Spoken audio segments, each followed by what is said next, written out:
Hey everyone, this is Triple Play Fantasy, and we are going to be talking about the NFC South and a divisional preview for fantasy football.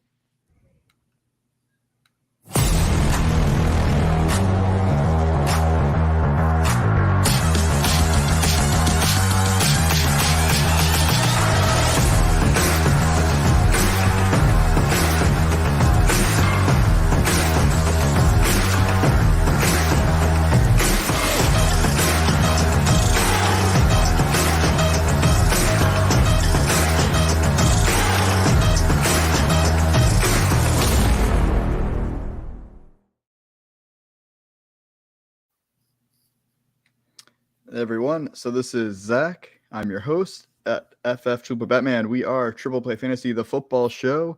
We are here for our second divisional preview. We're covering the NFC South tonight. If you missed the NFC East, it was a great show since we had a couple of rivaled fans on here, but it was a lot of fun. Now we're going to be talking about a division where anybody could win it except for the Bucks. And none of us have any affiliation to any of these teams, so it should be fun. If you're watching on Twitter, we appreciate it. But if you want to ask any questions or comments, Elon Musk is still fighting with StreamYard, I guess, or he just never wanted to fix it. So head on over to YouTube to leave your comments, or as well as Facebook if you are over 40 or 45. We appreciate it. So we're gonna get started right off the bat. We're doing an order of how we finished last year. So, Joe, you have the Tampa Bay Bucks. I don't think you think they're going to finish number one this year, though. No, man. If you could get relegated out of the NFL, the Tampa Bay Bucks would be that team. They're going to be bad.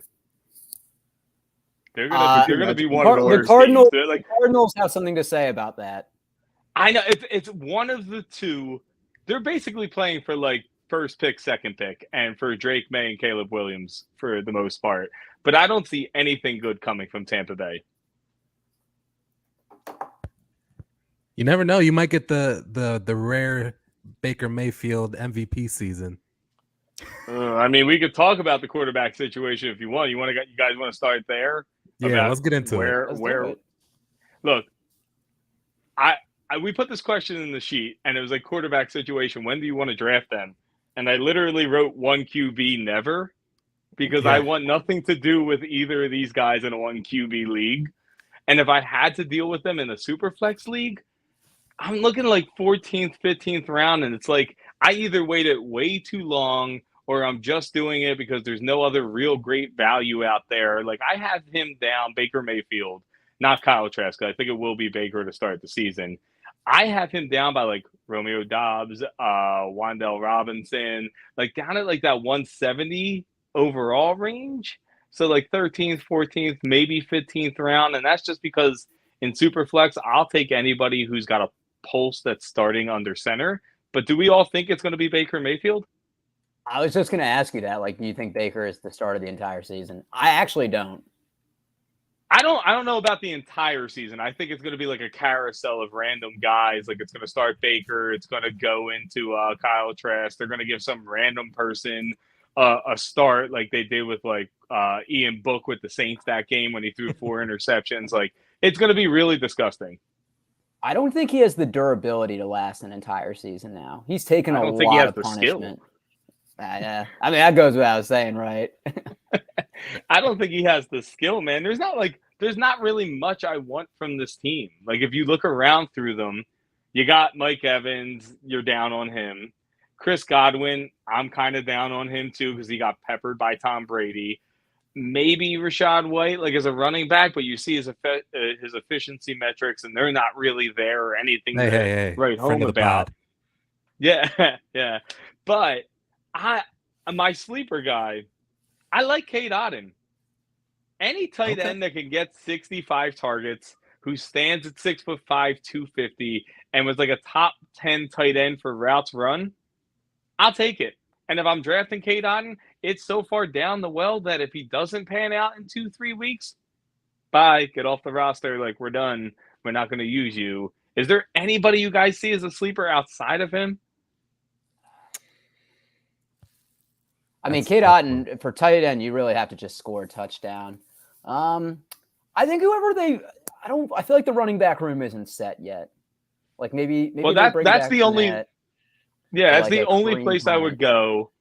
And like, I don't know, maybe Sean Tucker. He's about the only offensive rookie outside of Trey Palmer they took that matters for fantasy. And I don't even want him. And they didn't even take him. He was undrafted, right? Yeah. Yeah, I think he was undrafted. Yeah. Yeah, But he had I that mean, huge this is signing bonus.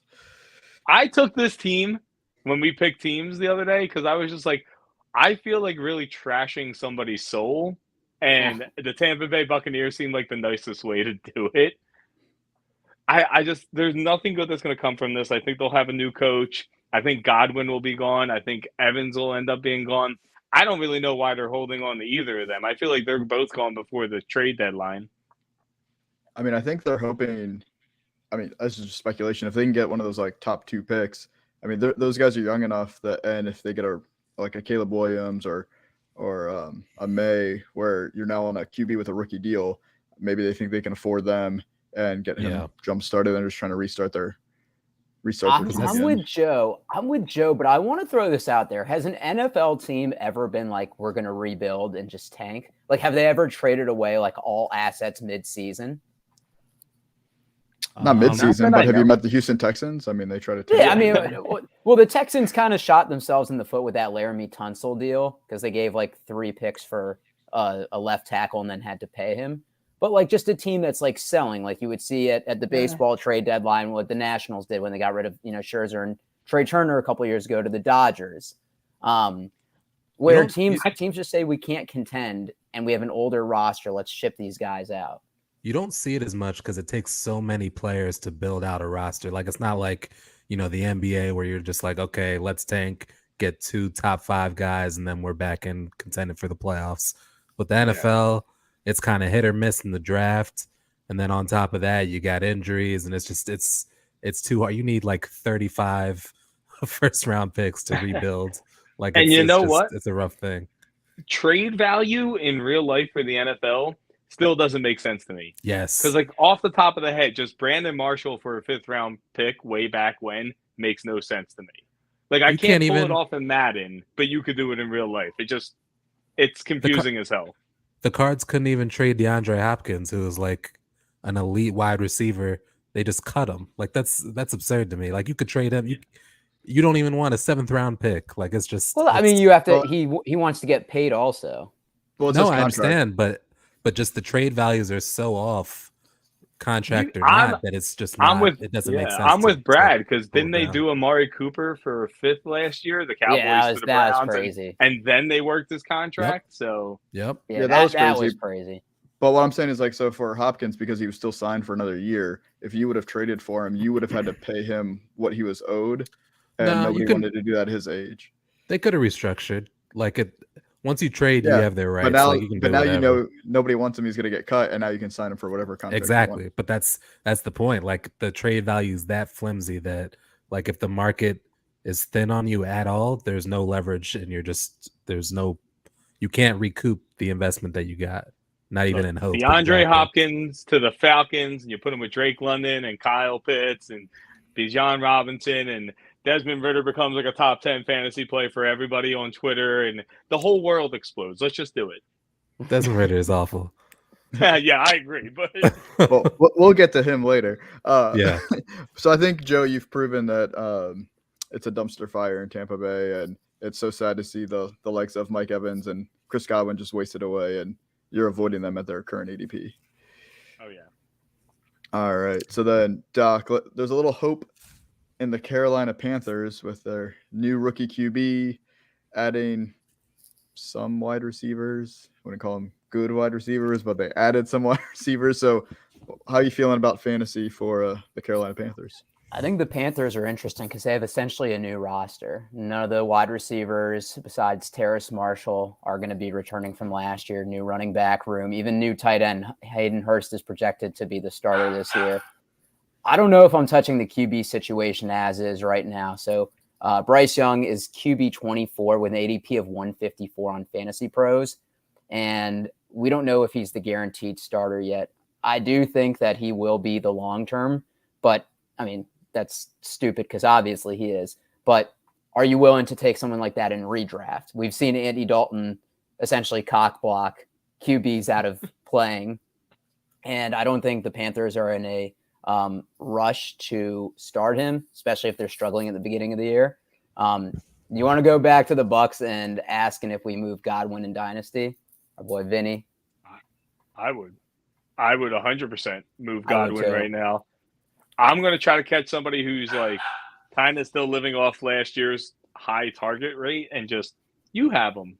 You know, like you go for that. You enjoy the year or two that's going to really suck. Like the one thing I would say about the Bucks, when you have bad teams like this in fantasy, that can be a good thing for your passing game because it's going to be, you know, you're going to have that game script where it's just like, okay, we're down 20, we're going to throw for the entire second half, and that's a lot of targets. So there could be an argument made that he might be worth it even with a bad QB. The only issue is that Baker Mayfield's ball is like way up here and Godwin's way over here. That's so fair. He's throwing passes against no defense in shorts over everybody's head. I don't know how that's possible. I could hit somebody on that route. And Joe, game script does. I was going to say game script does favor passing, but it doesn't ensure touchdowns, which is where the real value comes. It's essentially 4 passing downs. Okay, so let's see. He has an offer for a 24-second, a 25-second James Cook and Tank Dell. All of that for Chris Godwin? Yeah. If you're rebuilding, take it. Yes. If you have depth at your wide receiver, I'd take it. Otherwise, you're a 24-second and a 25-second. You don't even know who those players are going to be. James Cook and Tank Dell for a guy But if you're rebuilding, Godwin's value is not going up. I'll take the 2s and try to turn that into 1 somewhere along the line. Somebody will give you a late 1 for Chris Godwin. Just wait for Damian Harris to pull a hamstring and then sell James Cook, and then you've recouped that value. Yeah, true. How do you guys feel about Miles Sanders this year? I love him. No. All right, me and Brad agreeing, and I knew it was only a matter of time before I disagree with Joe. I can't get behind running back 20. And I think he is a perfect guy that if I do have any exposure for, maybe in like best balls, will probably be the only time that I have him. In a redraft, he would definitely be a sell high. The receptions have gone down each year, 50 to 28 to 26 to 20. The touchdowns, 6, 6, 0, 11. He was RB15 last year in a contract year. I don't think he has the capabilities to be a workhorse back. And I think they probably will feed him like that right away, but I don't see him being able to carry a workload like that for 17 games, nor have that touchdown upside that he had last year. He's one of those guys I know I won't get any of, and I'm fine with that. But I do love Terrace Marshall. And don't cancel me for saying that. So right now he's listed as the 3rd wide receiver behind Adam Thielen, who I do think will be the number 1. That was the end of your argument, though. Behind Adam Thielen, the dude was dust. And they still said, hey, come here. We need help. Veteran presence. You can't just trade for a rookie quarterback and then say we're going to surround him with He's scrubs. right, yeah. Make him a coach. Even you want a veteran presence? Make him a coach. He's like 72 years old. He's probably stuck between a Thanos. Thielen is on the downside of his career, but he's not awful. He's halfway through a Thanos snap. He's on the all cardio team. He doesn't do anything. Oh, that's so disrespectful. Come here. Then they brought in DJ Chark. Then they got Jonathan Mingo. So no, when you're just we don't like the guy we have. When you're in an offense with Justin Jefferson, you're obviously going to be on the all cardio team because Kirk Cousins only threw the ball. Let's be fair. Nobody does the all cardio team like MVS. Yeah, MVS is captain of all cardio. But okay, DJ Chark is coming off ankle surgery, which he's had multiple of, and again for a guy predicated on speed. Terrace Marshall is fighting for a contract. DJ Chark just got a 1-year, $6 million deal. Terrace Marshall is probably fighting for the Panthers to pick up his 5th-year option. Now, obviously, we don't know his work ethic, what goes in and out, but this is his first big chance at a potential payday. Went 17 for 138 his rookie year, 28 for 490 and 1 touchdown his last season. And he's only 22 years old. That's the same age as Jonathan Mingo. I think it's too early to write somebody's career off at that age. I like that. For me, you go out and get Hayden Hurst. You go out and pay money to Miles Sanders. You go and draft Jonathan Mingo. You go and sign Adam Thielen. You go and get DJ Chark. You literally get like 5 players because you need some. You don't believe in the dude. But Like, can Marshall? I want nothing to do with But that. but that's the thing. Is Marshall going to be your one? Obviously not. But at wide receiver 91 of an ADP of 255, you also want a veteran presence, and to signify that, like, the worst thing you could do is trade all these picks for a rookie and then not surround him with any weapons. And all of these were relatively cheap signings, besides maybe Thielen. But I think Hurst and I know DJ Chark are 1-year deals. So it's like, what's the downside of having them there? It's not like you're fighting for a pick next year.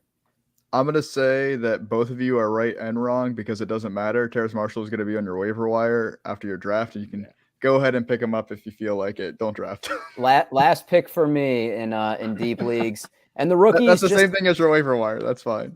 That's fine. But Look, there's a difference. Can we make like some type of bet? Drafted someone. I'll make a bet with you. Like, we'll make like a water fun bet out of it. I'll wear something on the show if I'm wrong. End of year, where do we want to like put the touchdowns at for him? 3. Why don't we just say 3.5, 3.5 wait. over under. Wait, Joe, why don't we just say if he's higher than wide receiver 91 or not, where he's going?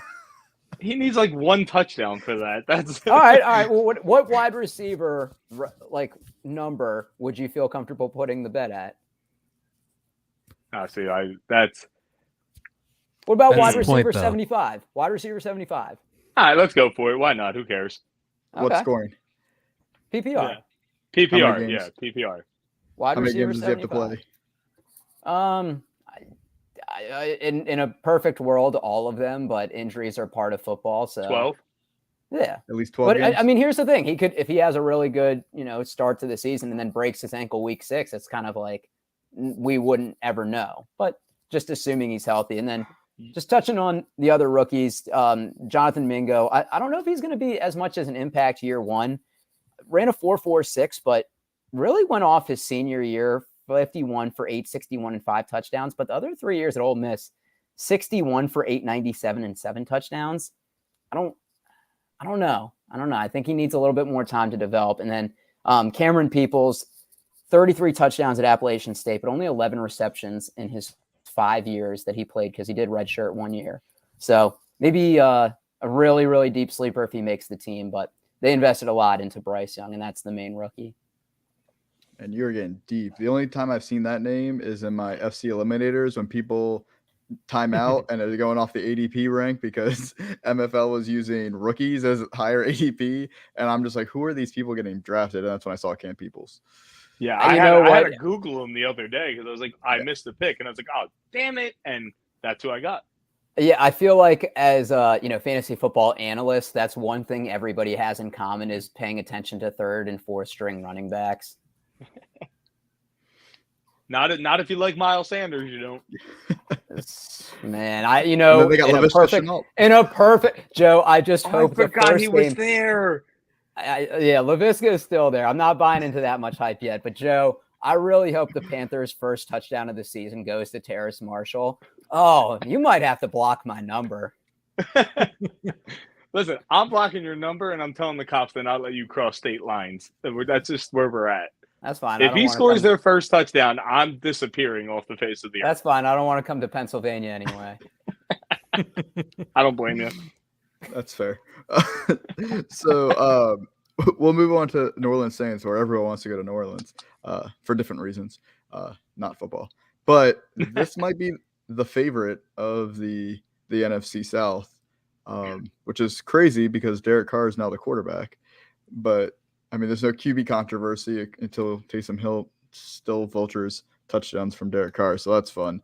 But he's your clear starter. I have no interest in drafting Derek Carr unless we're talking like double-digit rounds. You punted QB, or we're talking super flex. Obviously, you'll have to pick them up because they're all valuable. But Derek Carr is not doing anything for me from a fantasy standpoint.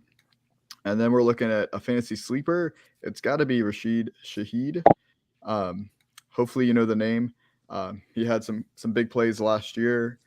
I mean, he could be the wide receiver too if Michael Thomas can't get healthy. We think his ankle's okay. We thought his ankle was okay 2 years ago, and then the year after that. So we'll see. But he could easily be the wide receiver too on that team. I'd like to see how he plays with Derek Carr, but he is a big play waiting to happen. Big Rashid Shaheed guy. Yeah. Now you can wait till the end of your draft. I'd rather have him than Terrace Marshall all day. Do you guys? This is random. Do you remember Antoine Smith, the Falcons running back?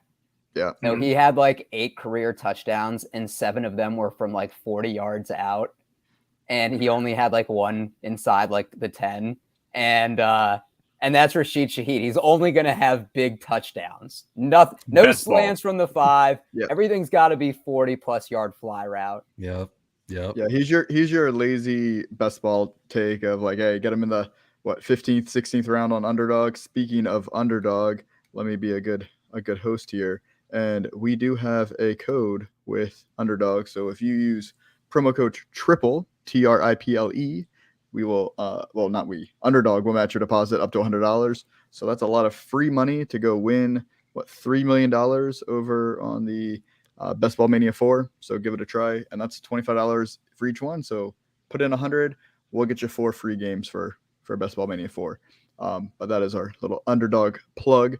A lot of fun over there. But yeah, Rashid Shaheed is just a fun name to say, and he's gonna be a fun guy to watch. Now, overvalued player, I know Joe is not gonna like this, and it feels weird because he's tied at 19 right now, ranked and ADP, but it's Juwan Johnson.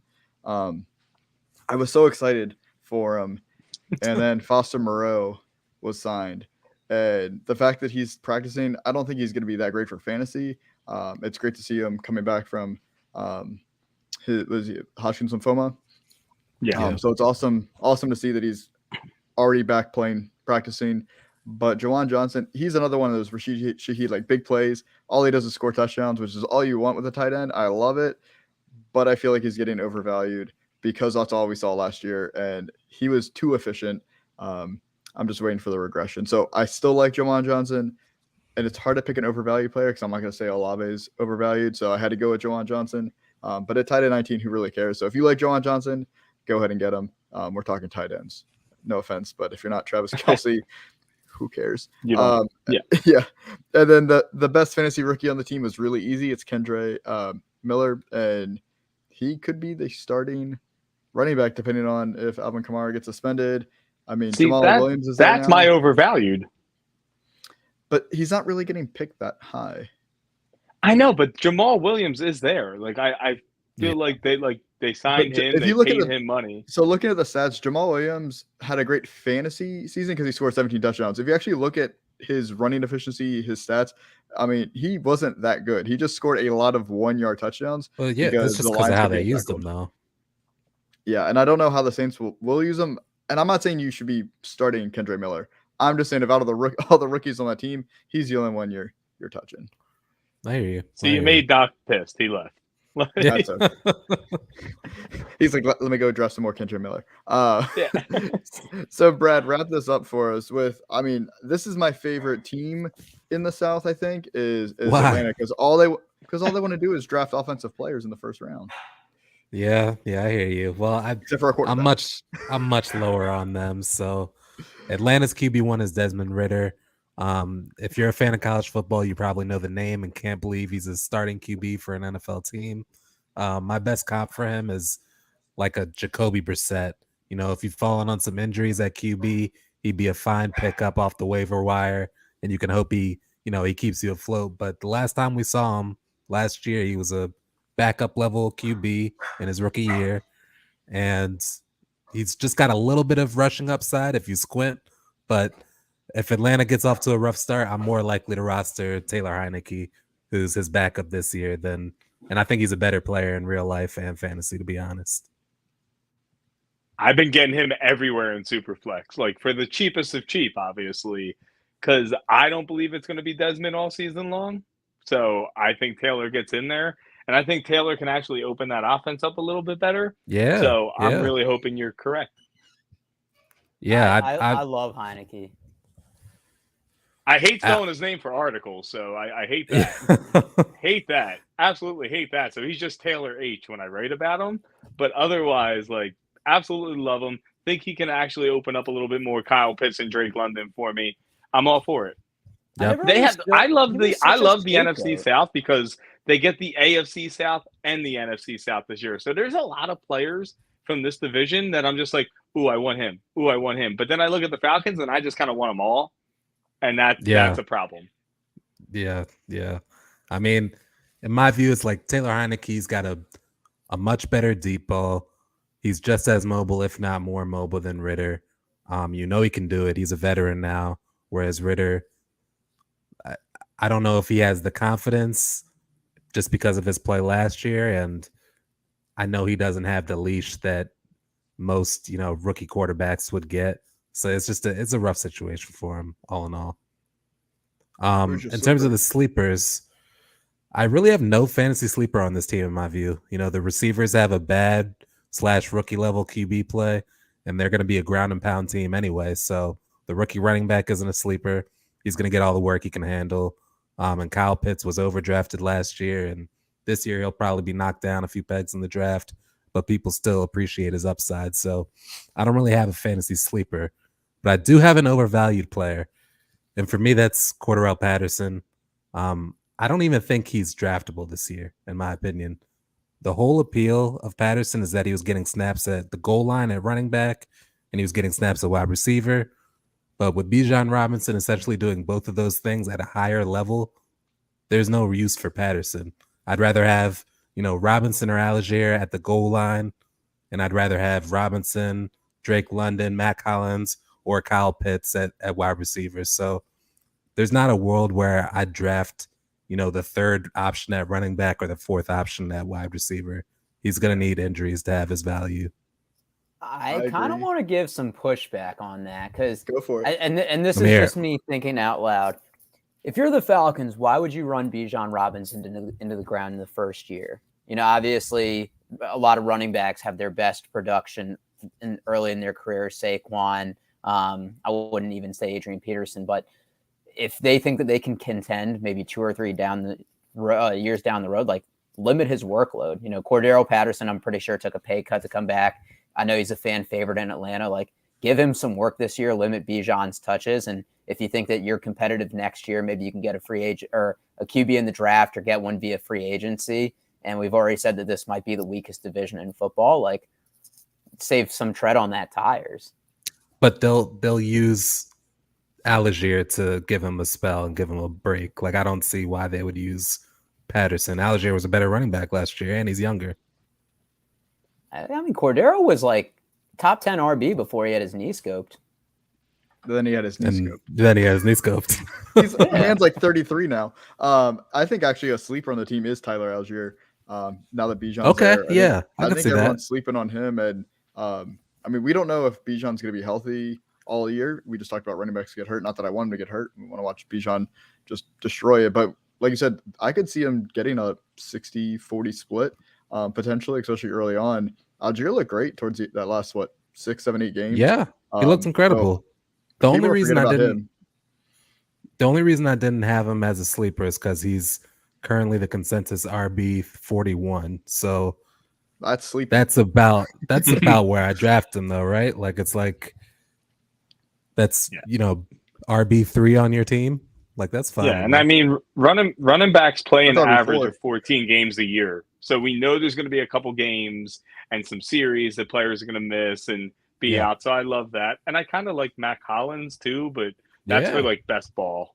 Like that's my like last pick in best ball because somebody has to be the wide receiver too. Like somebody's going to step up and he's done it before. So who knows? That's last round of best ball. I might just be drunk or something. Who knows? Let me ask you guys this. I thought about it the other day. When did rookie running backs get bumped up so early in drafts? Like, was it the Zeke that kind of like broke the mold of taking a running back early? Because if you think about it, most running backs that have been taken in the first round in the NFL draft are fantasy consensus first rounders. And like Najee, when he got drafted, only RB in his class. Like, was it Adrian Peterson that started the trend? Probably. I think to be honest, too long ago.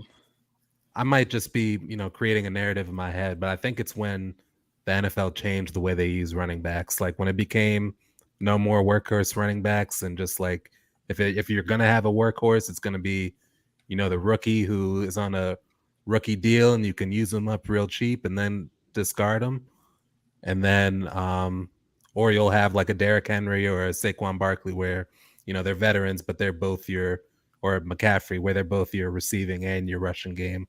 So aside from that, like, I think it's just the rookies that we see getting drafted now are the do everything kind of workhorse backs. Well, So you think it started with Zeke? Yeah, Probably, so it was actually on Fantasy Football Today. Adam Azer brought it up. He was looking at it. So it was like, I think it was 2016 with Zeke, but it was like 3 or 4 years in a row. There was 4 or 5 rookies that finished top 4. Now they weren't drafted like that, but because they finished that way, then we've seen that trend. So you had Zeke, Saquon was in there, Kareem Hunt, and there was one more. I slipping the name, but because of that trend, it might have been McCaffrey. But because of that trend, you now see us pushing those running backs, those young running backs sooner, because like Brad just said, that's just kind of how the NFL is playing with those rookies and using them early. Also, I do want to say this about running backs. So everybody should keep in mind that there are a lot of free agent running backs that have yet to sign that are going to be pretty interesting. So we've got Zeke Elliott, Leonard Fournette, Kareem Hunt. Like the list goes on and on of Melvin actual, Gordon. of actual, talented running backs Damian that can Williams. come in and get you double-digit points in any given week. So, if there was ever a year that you didn't have to, super spend at running back, it might be this year, because there's going to be, injuries around week 4, 5, 6, 7, and so on, where guys like Hunt, Zeke, and the like are going to get signed, and they're going to be valuable. Yeah, hopefully you're not drafting right now unless you're degenerates like us, and you're waiting until more like August. But I would say, just being on fantasy Twitter so much, it seems like zero RB is very popular this year after so many RBs kind of tanked and so many wide receivers did well last year. I feel like I can't do people are that. going to swing that way. I think you got to zig. What is it? You got to zag while everyone's zigging, and maybe get one of those hero RBs or draft 2 RBs early. Get those studs, because I think there's going to be some value in that second or third round with RBs that we're not used to seeing, because everyone's pushing up those wide receivers. It's a good strategy, but I'm so bad at like picking the right running back in zero RB. Like I just always draft my running backs first. Yeah, but I think that might be the way to go right now, because I think so many people are just going to be wide receiver heavy early. Yeah, I agree. All right, and then not to leave us on a down note, but if you play with DSTs, which is okay, that's fine. I actually think the Falcons are sneaky. One of those where you can wait till the very end of your draft. My buddy Keith Fleming with Fantasy and Frames, he's a Falcons fan, so a little biased, but I mean, they have great like matchups against quarterbacks if you look at their schedule. And they added a lot of quality defenders. I know their defense has been terrible for years, but it doesn't really matter in fantasy if your defense is bad, if you're getting turnovers, getting those sacks. So I think there's and you have Cordero on special teams. There you go, Doc. You can have Cordero on special teams. And if he gets a return touchdown this year, y'all gonna have to block me again too. I'd take Terrace Marshall and Cordero Patterson get back-to-back touchdowns, and yeah, and then that's how I ride off into the sunset. You're gonna have to put $5 on that, Doc. Yeah, but as the DSTs you were talking about, like any defense that has a strong rushing attack like the Falcons do, I think they're worth taking a flyer on for defense, because they're going to control the clock so much that there's going to be less possessions for the opposing offense to score on that defense. So I'm with you. I do like the Falcons DST. Awesome. So I'm sorry to end it on a DST talk, but hey, we could help somebody win a championship with that pick right there. There you go. But thank you all, gentlemen, tonight. If you guys are watching, we appreciate it. If you're watching after the fact, hey, this will help you all off season until Leonard Fournette or Ezekiel Elliott signs somewhere that just kind of completely tanks our stuff, but we'll get you guys covered. We're going to keep doing divisional previews. We'll be back with another NFC division next week, so you don't want to miss that. A lot of fun. If you are playing Scott Fishbowl, good luck. We're going to find out scoring soon. If you haven't signed up yet, you can't get in if you don't sign up. I'm wearing my shirt for Scott Fishbowl 12 here for the live draft last year, so make sure you sign up for Scott Fishbowl 12 or 13 now. Sorry, 12 was last year. Scott Fishbowl 13. And with that all, thank you so much. Good luck out there. Play some underdog. Don't draft or redraft teams yet. Don't do it. Wait till August. But have fun, guys. Have a great night. Peace. Yeah.